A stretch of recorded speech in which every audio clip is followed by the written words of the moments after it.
नमस्कार दोस्तों, आप देख रहे हैं सिनेमा हॉल और मैं अजय ब्रह्मात्मस। आज डायल 100 का रिव्यू।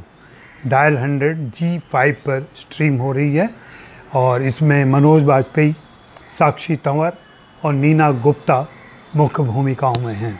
बात आगे करूं इसके पहले फिर से याद दिलाता हूं कि आप सिनेमा हॉल को सब्सक्राइब कर लें और buy me a coffee link पर नीचे जाएं और मेरे लिए कॉफ़ी खरीदें, मेरे साथ रहें। तो डायल 100 यह एक ऐसा नंबर होता है जो पुलिस कंट्रोल सेंटर का नंबर होता है, जहां पे आप किसी भी अपराध की सूचना, किसी प्रकार की शिकायत, किसी प्रकार का डर, असुरक्षा की बात हो तो आप यहां कॉल कर सकते हैं और फिर पुलिस महकमा आपकी मदद के लिए आगे आता है। एक रात की कहानी है। उस रात में बारिश हो रही है। बारिश के बीच फिल्म का नायक निखिल सूद यानी मनोज बाजपेयी अपने दफ्तर पहुंचते हैं और दफ्तर पर अभी सेटल भी नहीं हो पाए हैं कि एक कॉल आता है। कॉलर उनका नाम जानती है, वह जिस तरह की बातें कर रही है उससे निखिल सूद को डर रहता है कि हो सकता है कि मेरे बेटे और बीवी की जान खतरे में आ जाए। वह सावधान होता है, वह तहकीकात शुरू करता है, अपने पुलिस महकमे को चाक चौबंद करता है और इस मामले के पीछे चलता है। वह लगातार फ़ोन पर है, शुरू से आखिर तक वह लगातार फ़ोन पर है और फ़ोन पर ही फिल्म की कहानी आगे बढ़ती है, पटकथा आगे बढ़ती है और सब कुछ निखिल सूद तय कर रहे हैं, देख रहे हैं और परिस्थितियों से जूझने की कोशिश कर रहे हैं, उसमें से रास्ता निकालने की कोशिश कर रहे हैं। साक्षी तंवर एक माँ के रूप में है, जिनका बेटा ध्रुव किसी गलत रास्ते पर चला गया है, वह ड्रग डीलर बन गया है। नीना गुप्ता भी एक माँ है, उनके बेटे की मौत हो चुकी है, जिसमें हिट एंड रन मामला था और उसमें यश मेहरा बच गए हैं, जिनकी कार से यह हुआ था। कुल मिलाकर एक क्राइम का पूरा सीक्वेंस बनता है और इसमें थोड़ा रहस्य भी बनता है।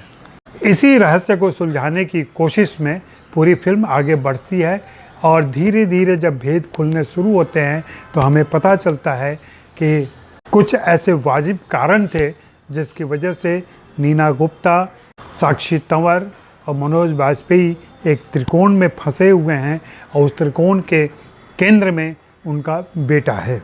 फिल्म एक औसत गति से चलती है और कहीं भी रोमांच का स्तर ऊपर की तरफ नहीं जा पाता है। उसमें कुछ नई बातें ज़रूर उद्घाटित होती हैं, लेकिन जो रोमांच होना चाहिए थ्रिलर का, वह मिसिंग है इस फिल्म के अंदर। शायद यह कथा पटकथा की प्रॉब्लम होगी और संवाद तो इसके बिल्कुल लचर हैं। जो संभावनाएं हो सकती थी संवाद के अंदर, वह भी नहीं इस्तेमाल की गई है। 2 लंबे लंबे संवाद हैं, 3 बल्कि लंबे लंबे संवाद हैं, जहां मनोज बाजपेयी नीना गुप्ता के बीच संवाद होता है, मनोज बाजपेयी साक्षी तंवर के बीच संवाद होता है, मनोज बाजपेयी उनके बेटे के बीच संवाद होता है और इन संवादों से हम फिल्म की पटकथा के पेच खुलते जाते हैं। लेकिन उन संवादों में इन कलाकारों को हम, इनकी अभिनय क्षमता को तो हम देख सकते हैं, लेकिन जो गहराई होनी चाहिए थी, जो भाव आना चाहिए था, जो अर्थ विन्यास होना चाहिए था, वह नहीं आ पाता है। कलाकारों की बात करें तो मनोज बाजपेयी हमेशा की तरह चुस्त भूमिका में हैं और उन्होंने उस द्वंद्व को एक सीनियर पुलिस इंस्पेक्टर होने, एक पिता होने और एक पति होने के बीच के कश्मकश को बहुत अच्छे तरीके से पर्दे पर उतारा है।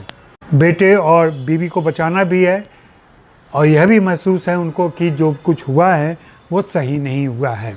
इस पूरे लंबी प्रक्रिया में हम साक्षी तंवर को कुछ भावपूर्ण दृश्यों में देखते हैं, जहां वो एक माँ की तरह माँ के दर्द को जाहिर करती हैं, असहाय माँ को। दूसरी तरफ नीना गुप्ता हैं, जिनका बेटा खो चुका है और उस बेटे की कमी को वो महसूस करती हैं, जिसकी वजह से वो कुछ ऐसे कदम उठाने जा रही हैं जो फिल्म का विषय बना है।